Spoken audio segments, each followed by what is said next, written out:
Talk? Talk. Talk like a dog. Dog go woof. Woof go bark bark. Welcome to the Monochrome Picture Show. Today we're going to be talking about a film from 1945 called And Then There Were None, directed by French filmmaker René Claire. 8 people are invited onto an island. 2 are already there, who are maintaining a large, creepy house. One by one, people start dying and then getting murdered. It's a race against the clock as people start getting murdered and they need to find out who it is who's doing the murdering. The boat comes on Monday and it's Friday evening. Will people survive? At this moment in time, I think it is worthwhile to suggest you watch the film before listening to the episode because we will be discussing spoilers as we talk about our interpretation of the film and things that we liked about it. The film is based on Agatha Christie's novel 10 Little Indians, which is a controversial title, and we won't go into that in this episode, but if you'd like to read about it more, you can find it on our website at themonochromepictureshow.com and look at this episode's show notes in order to get a better idea as to why. So the title went through various changes and eventually they settled on the name And Then There Were None. That was the name of the play. The novel's title remained 10 Little Indians. With the opening credits, one thing that really struck me was how old the film looked, which is actually a little misleading because overall the film could be totally modern. There's nothing really that stands out about it that makes it look like it's ancient. But if you're going to watch the film, don't be put off by the opening credits because it did make you and I look at each other and think, okay, this film looks really old. Should we actually even bother sitting through it? But we did, and we're really grateful we did because it was an absolutely amazing film. The first shot is of the sea, and on the sea we have a boat filled with 8 passengers and a captain. A guy eating a sandwich. I think he's some sort of boat driver. I wouldn't say he's a captain. Yeah, I mean, he's got the best sandwich I've ever seen. But He does. He can be captain of his own boat. yeah. That's okay. A very small boat with 8 passengers going across. So what's great about the scene is how the camera work creates a connection between these characters, because if they're not on the boat for the same reason, then they're going to the same We don't know destination. yet why they are all on the same boat. So one thing that really stands out in And Then There Were None is its cinematography. The staging of the characters throughout the entire film is done really intelligently, and the way in which the camera connects these characters within the frame does a lot to suggest the underlying connections between them. And so this can be seen from the very opening shot. 8 individuals in the boat. They have all been invited to the island, and none of them know each other, from as far as we know, and guessing from their interactions on the boat with each other, they look like they don't know each other. But they're all going in the same direction. So how are they even connected? The camera moves from one character to the next seamlessly, and in doing so it suggests that there is something that has brought them together.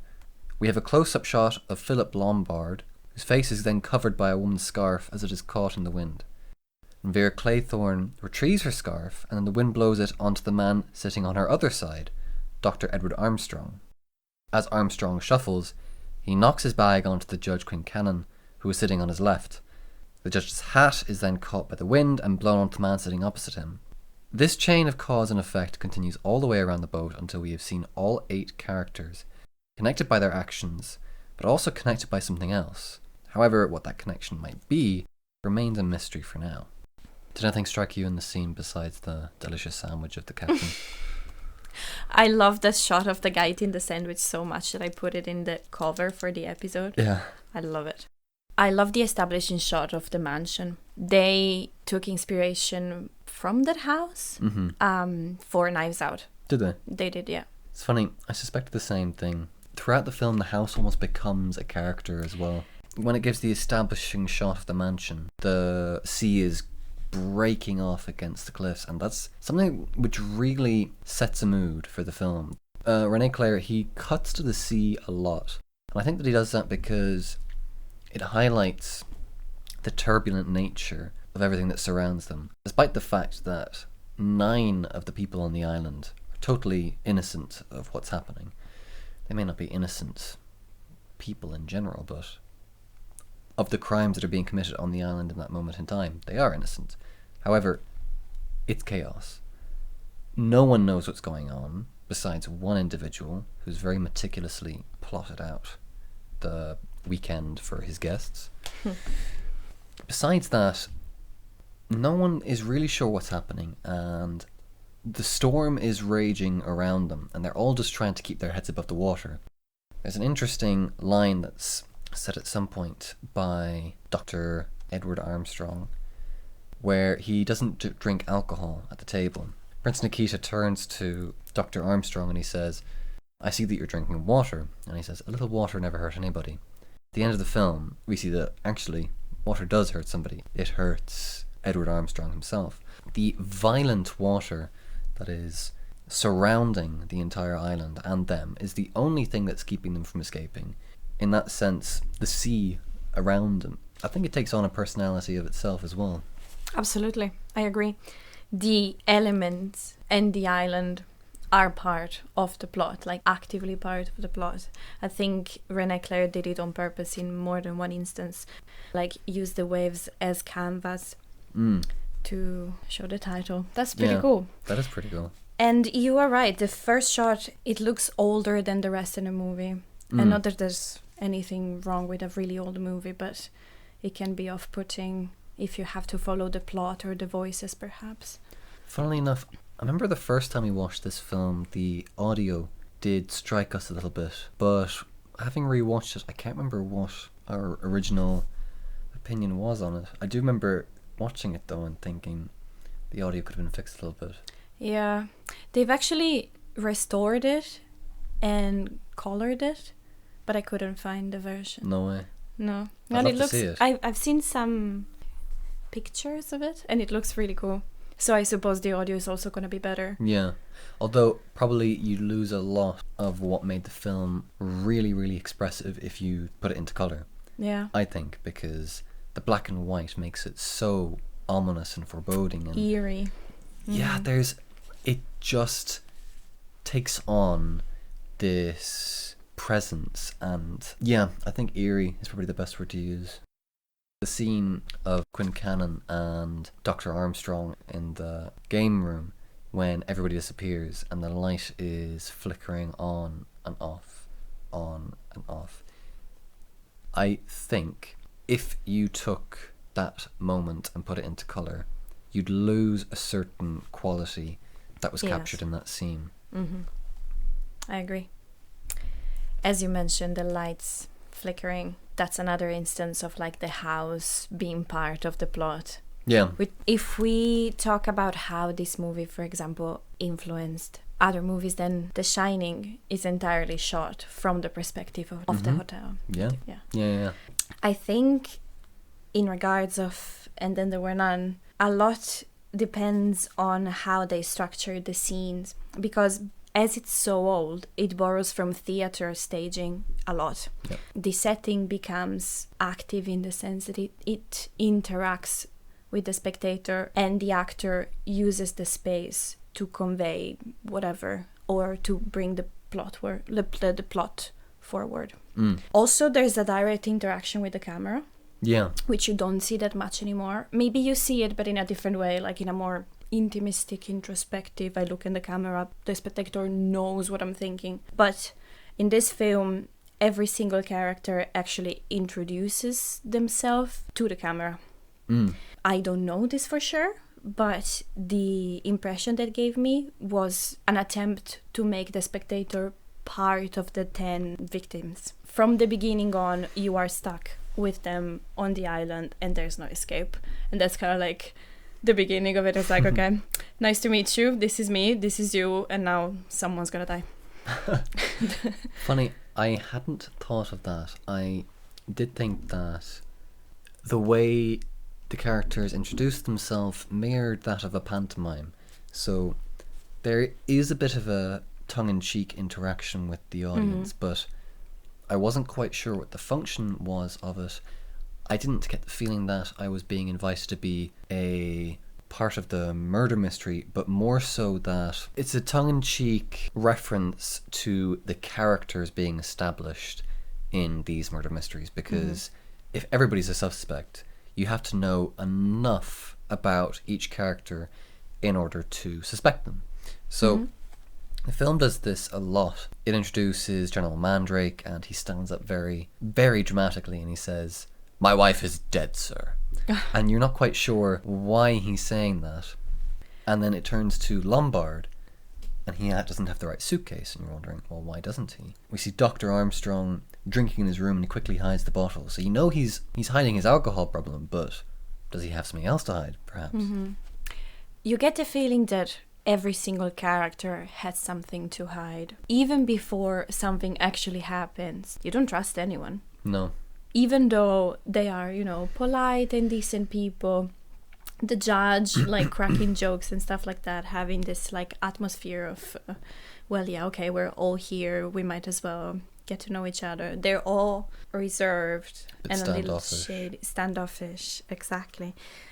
Also, connected to this, it happens more than once that Claire uses first like medium close-ups and then POVs in order to spy the other characters. Yeah. And I love it because it's such a contemporary way of shooting a film. You see where the character is looking at. Yeah. And then a second after, you see what they're looking at from their perspective. Yeah. So it's nice because it's extremely inclusive from one point of view, because again, you're dragged into the experience. But on the other point of view, it's not an omniscient. Yeah. Omniscient? Omniscient. Omniscient. Omniscient? Omniscient. Neither of us are sure. Well, just means you don't know what's going on 100%. You just get to know what they show you, and what they show you is the direct POV of characters. Yeah. I think it's used really cleverly as well, because he's not just using it to cast suspicion onto a character, which he does. I mean, when the one that stood out to me the most was when Brent picks up her binoculars and she watches. I was thinking of that as well. Vera Claythorne. Yeah, she watches them on the beach, and then and then it cuts back to her when she's finished watching the scene. Yeah.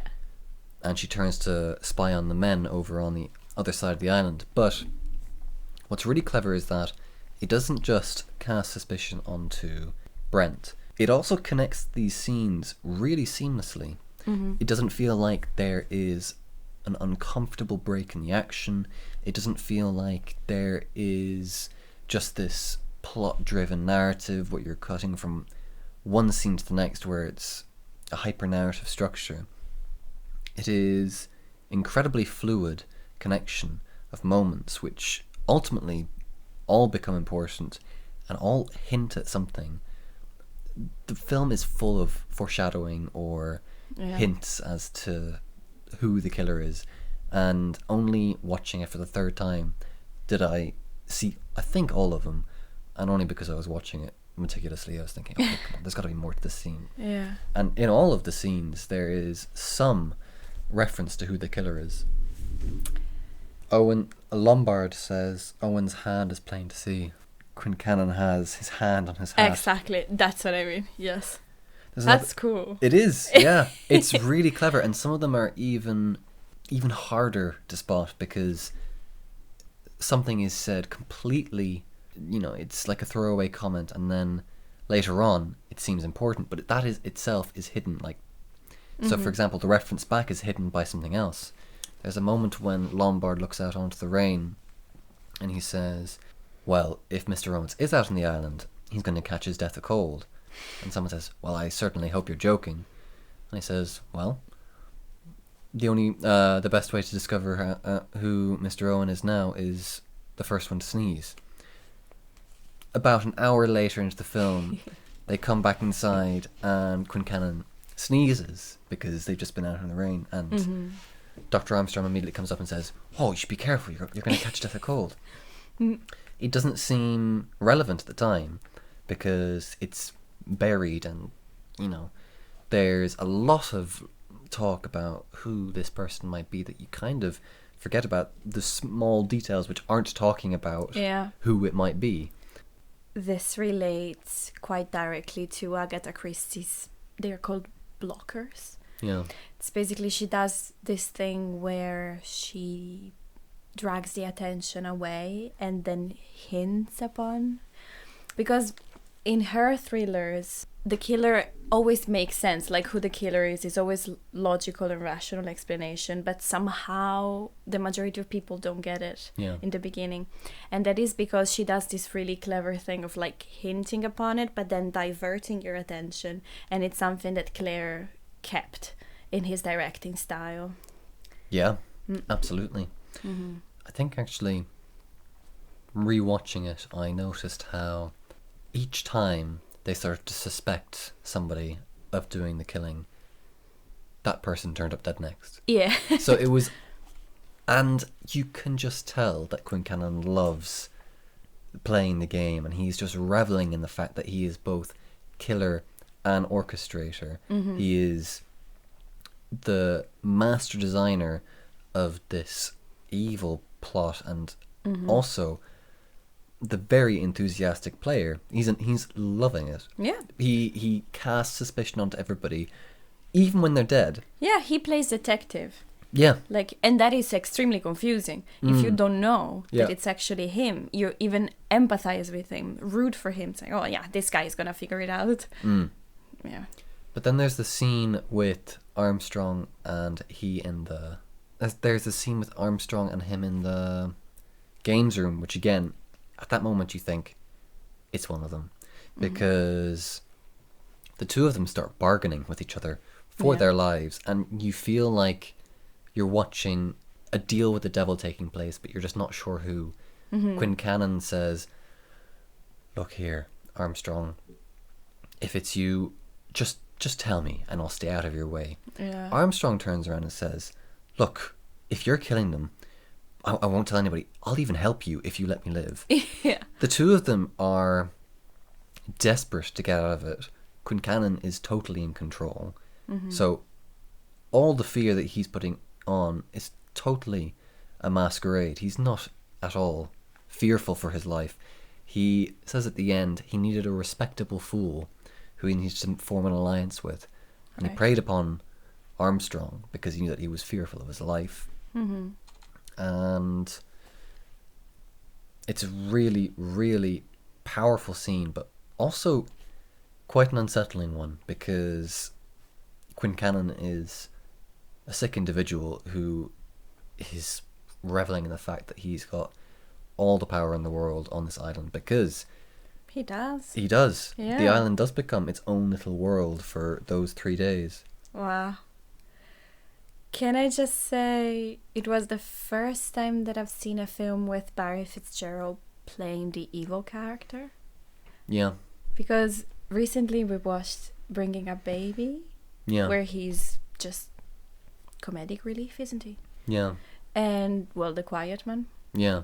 So I wasn't really expecting him to turn out to be completely mad. A total psychopath. Interestingly, there's a moment in the film where Lombard says, "He's totally mad. We're all mad." And the judge says, "I'm not mad, Right. Lombard. I still have my reasoning faculties." It's quite telling, because he's not insane, and he doesn't want to be thought of as insane. He says, no, I'm very clear-headed. He actually says a number of times as he's playing snooker, it helps to clear the mind. A game of precision, he says. He is meticulous, and I got the feeling that for him, the snooker table kind of took on almost like a symbolic meaning. Yes. How many balls are on a snooker table? I think there's 7 and 7. 15 total. 15 red. Okay, never mind. It would have been cool if the number matched the number of the characters. Well, you can't have everything, can you? No, you can't. That's alright. Still, I think it's pretty good symbolism because you're in control of all of them. You move one and the rest are, how do you say, influenced by the movement of one. They explode into different directions because, Yeah. of course, you do one thing and that leads everybody to have a different opinion on it. Yeah. For example, Mr. Rogers disappears. Miss Brent immediately suspects him, but the doctor thinks, no, it's not him, he's not intelligent enough for it. Oh, I have stuff to say about that. Go on. Just the character of Mr. Rogers. Yeah.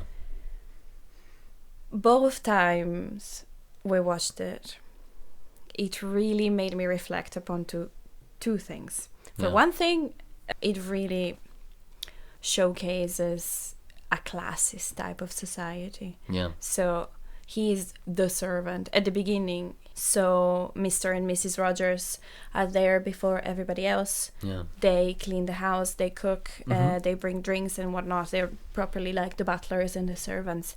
Then she dies, and he never stops working until he dies. Yeah. He does stop working the night of his death. He, like, don't get me wrong, it's not much of an improvement, but there is a moment where I think Quincannon asks for a whiskey and he says, don't put water in it. And he says, oh, don't worry, sir, I won't. And sits down with the glass of whiskey himself. Yes. Actually, about that, it's really interesting because, okay, so she dies. Yeah. He apologizes because breakfast is not ready because she's dead. So there's going to be only cold meat, which is also obviously very symbolical, I'd say, because that's all they eat for the entire weekend.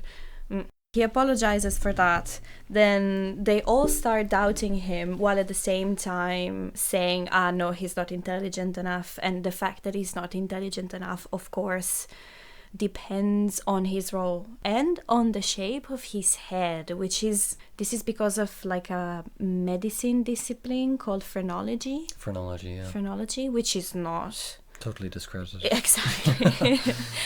Okay, and then he actually... he doesn't drink.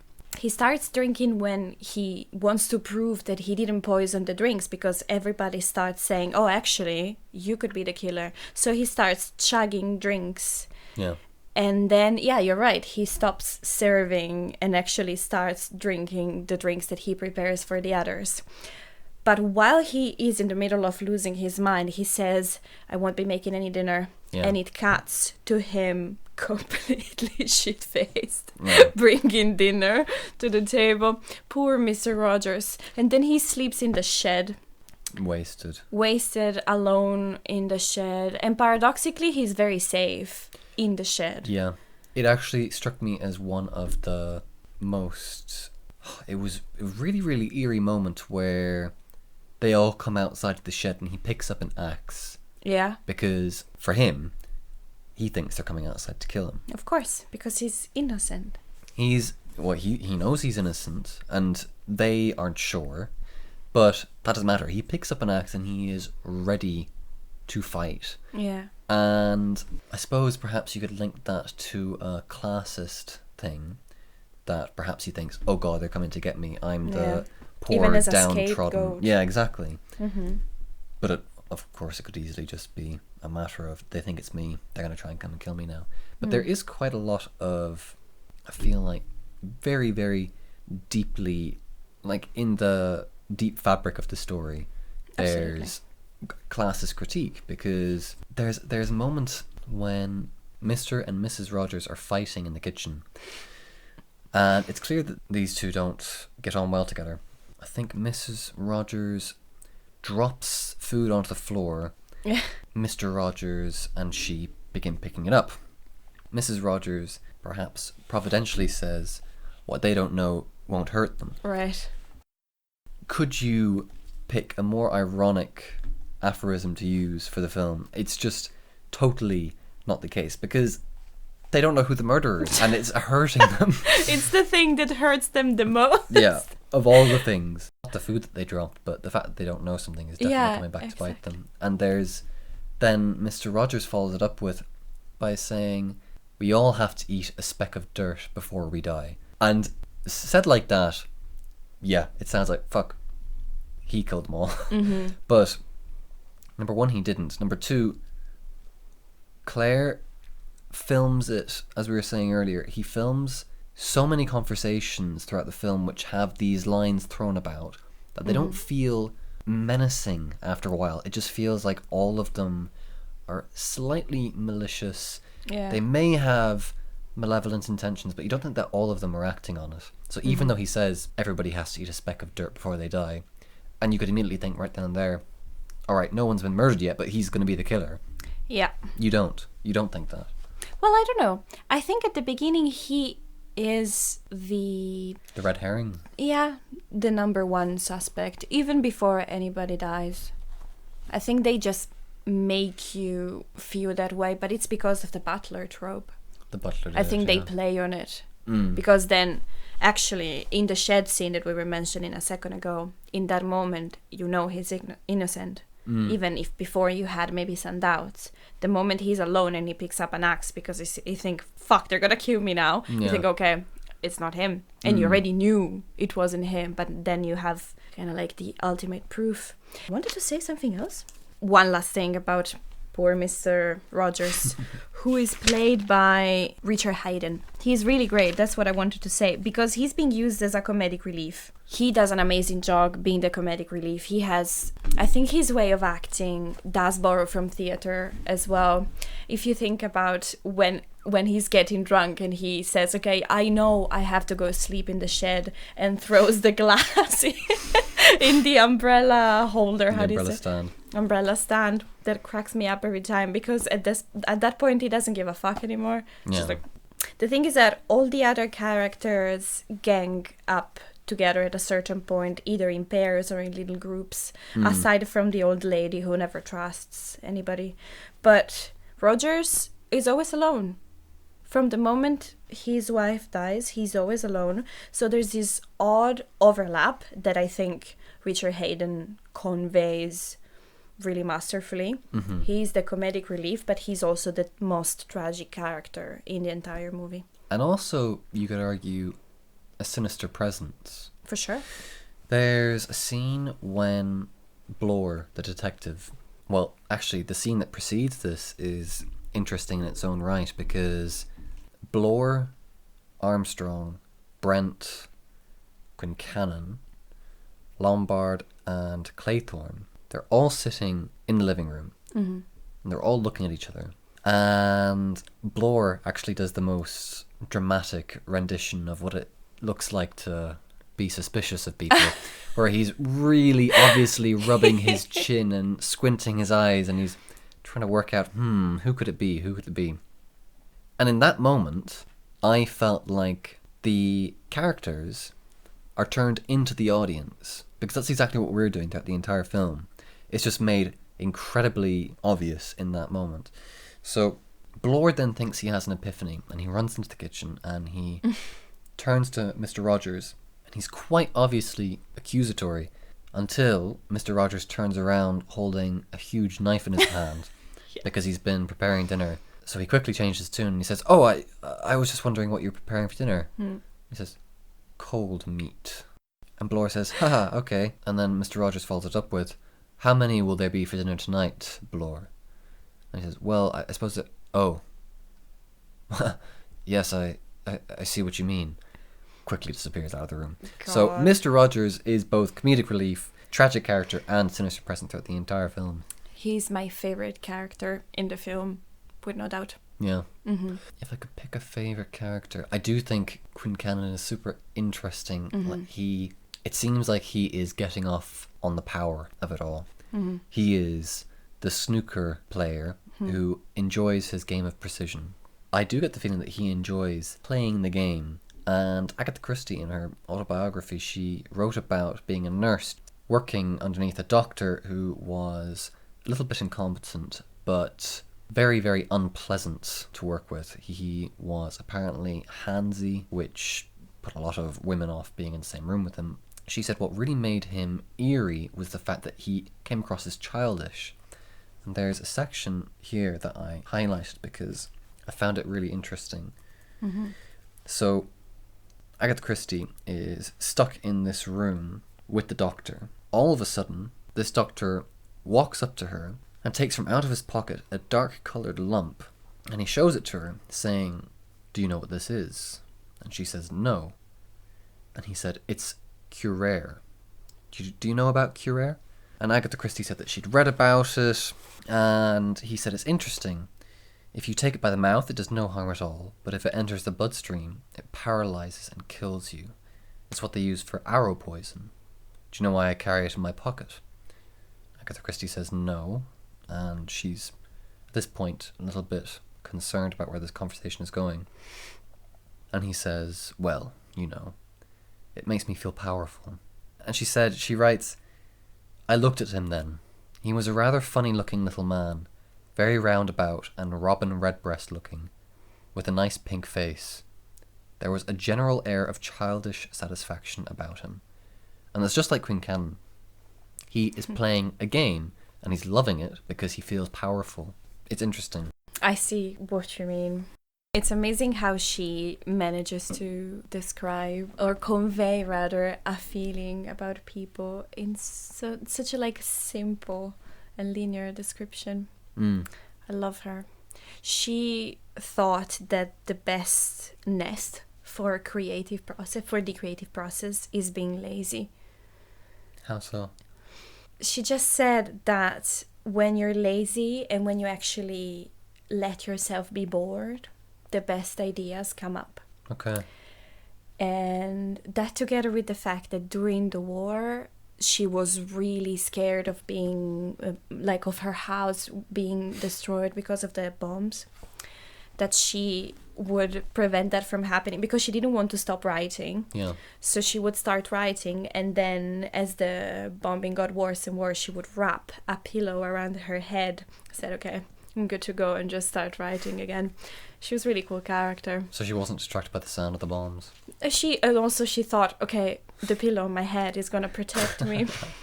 It doesn't have nothing to do with her praising laziness, but somehow the pillow I associated with this love for laziness, so the fact that she actually uses it to feel safe. Yeah.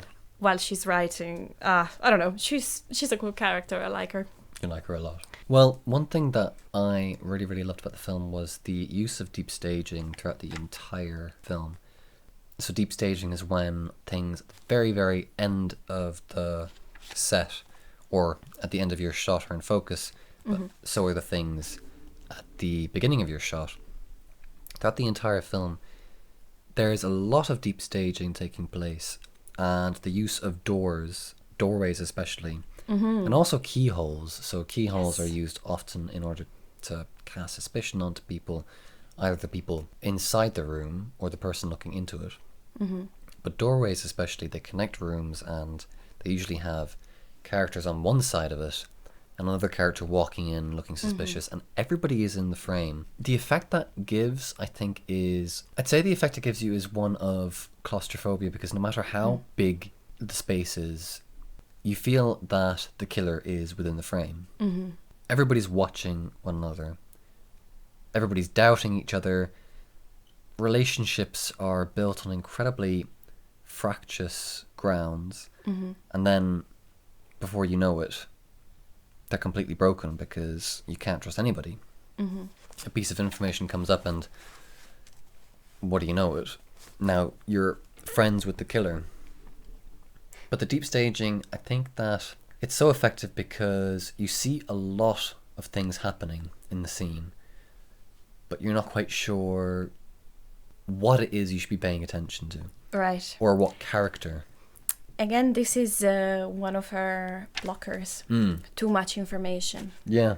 So you don't know exactly. You said it perfectly. You don't know what you should be paying attention to. Yeah. So it becomes extremely also anxiety triggering, because if you're an attentive spectator, you want to figure it out. You want to know what's going on, but you can't because there's too much information being thrown at you. Makes sense as well, because when you go back and rewatch it knowing who the killer is, it seems so obvious, and you think, how the hell could I not have of course seen it? Well, you can't see it because of the way Christie wrote it and the way René Claire directed it. It's really well done. It is. It's extremely well done. On this point, Eliot, who's a scholar who writes about riddle theory, wrote this lovely paper about her blockers, like Agatha Christie's blockers. He says that she tests the limits of generic expectations. So if you take the average spectator, you think, okay, if there's one thing happening on stage, the spectator will know. But if there's 5 things happening on stage, the spectator won't know what to pay attention to. Yeah. So challenging the average expectation is what is on the base of her writing style and creation of mystery and suspense. It's really cool. That's really cool. That's really, really cool. The use of symbolism is great in the film as well, the way that they connect certain things to... Yes. For example, I think Quincannon and the cat are deliberately connected, and at one point, I think it's with Blore, he and Quincannon discover the cat. They say something about playing a game of cat and mouse. And Quincannon, very self-satisfied, turns to Blore and says, "But are we the cat or the mouse?" Even his use of the word "we." Yeah. It's so cocky and confident, and the self-satisfaction, you can hear it when you go back and rewatch it, because you know well that he's just toying with all of these people. So there is no we in that scenario. There is the murderer and his prey. Yeah. And he is the cat and Blore is the mouse. God. And throughout the film, the cat often is used playing with things. So the ball of yarn, for example. And it's brilliant because the cat plays around. The cat plays its game just like Quincannon does. Oh, so you see like a parallel in behavior between the cat and the judge. Yeah. Okay.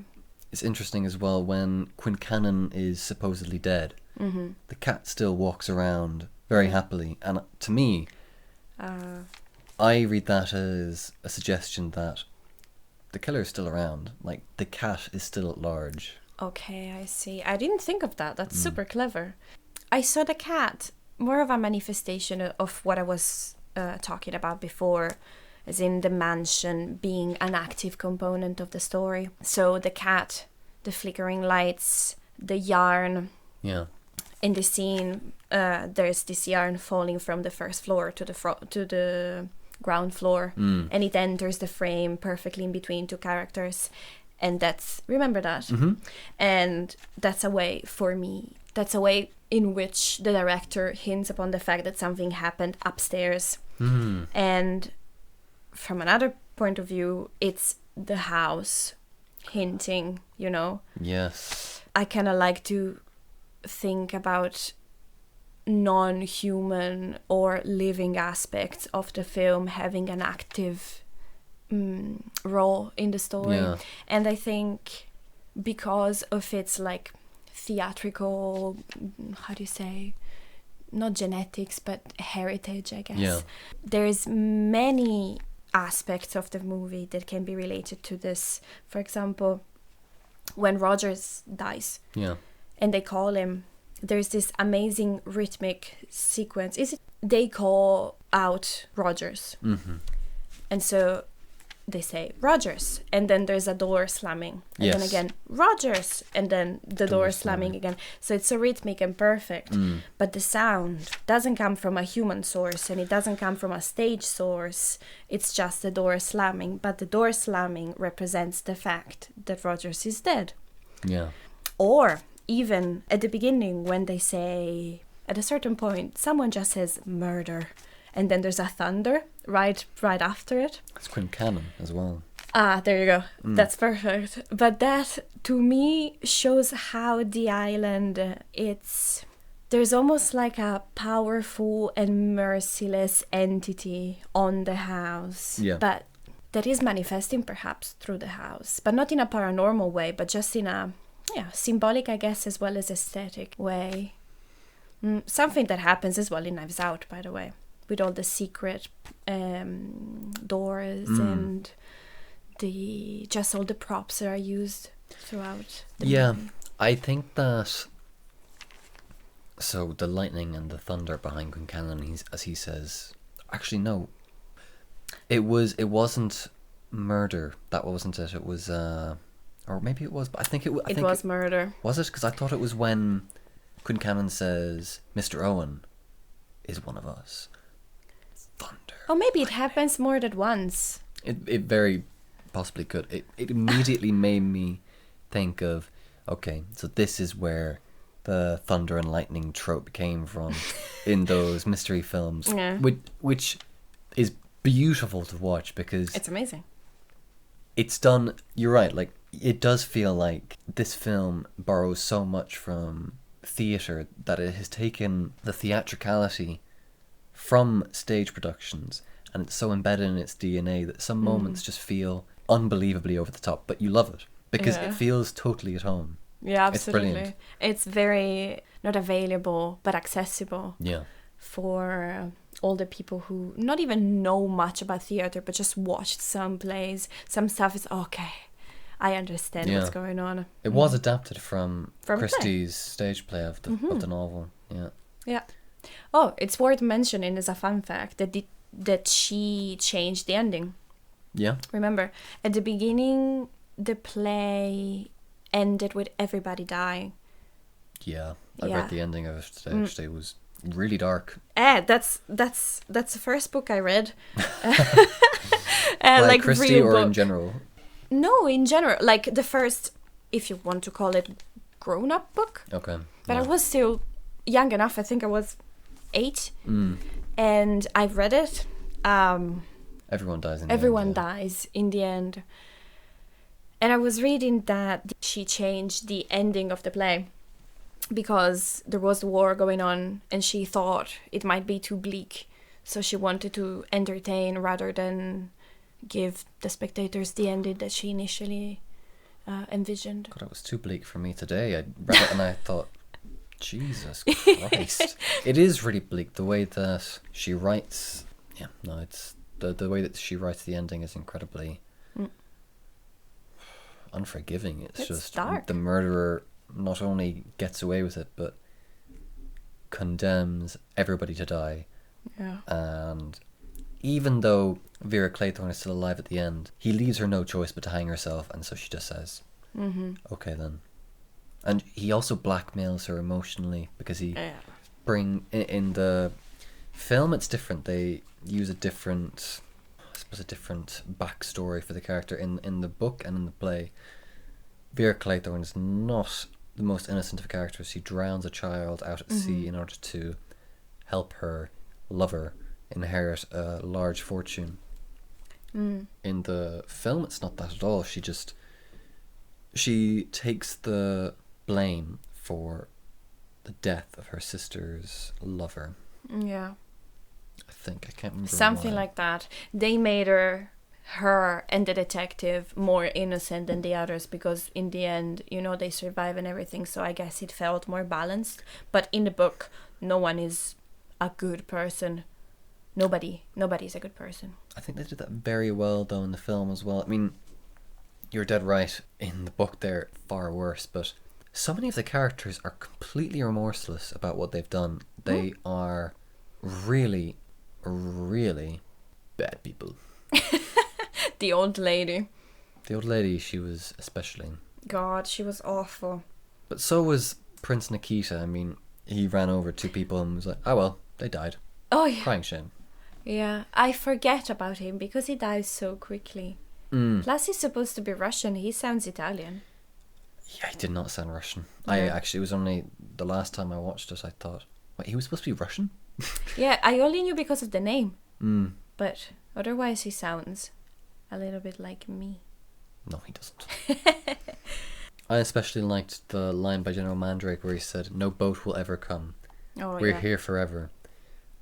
To me, it sounded like their spirits are trapped on the island through guilt. Almost as if the island has become purgatory and they are all trapped there until they come to terms with their sins. None of which they are doing. Like, not one character is doing that at the beginning, and it makes the island and the house feel that much more a part of the story, because purgatory is its character in its own right. Yeah, I agree. Absolutely. Also, that's also why I think the ending for I mean, it's a good ending, but the happy ending takes away from this feeling of not providentiality, but deterministic view of them being stuck there as you said, a purgatory, which is really conveyed by all the characters. Maybe aside from the detective, who's a little bit different from the others. But like, for example, the old general, he's constantly saying stuff that supposedly makes no sense. Yeah. But they are objective truths. Yeah. Everything he says, almost everything. When he says, I don't believe a man would ever kill his wife, no matter how guilty she is. What is he talking about? But also, okay, I buy it. It makes perfect sense within the story, no? Does that make sense, though? It makes sense because he says it while they're trying to figure out if Rogers killed his wife or not. I mean, he was right about it, but the statement itself wasn't right. So, for example, he was right, Mr. Rogers didn't kill himself. The statement, no, I don't think it's true. I see what you mean. Well, but the thing is that he's actually talking about his own wife, because he's been incriminated because of the death of his own wife. And he doesn't even know they're talking about Rogers, but he says the right thing at the right moment. Which gives a sense of, like, it feels like their stories are one. It doesn't feel like what they did in the past is actually the point. Yeah. The point is how they are right now. And the general, I think he's remorseful. He's constantly living with his, like, ghosts. Yeah. Constantly talking with people who are not there and stuff like that. Another really tragic character. And somehow these statements that he says out of the blue always have some sort of relation with what's happening in that moment in the plot. That was a brilliant film. It was a brilliant film. Thank you for listening to this first episode of the Monochrome Picture Show.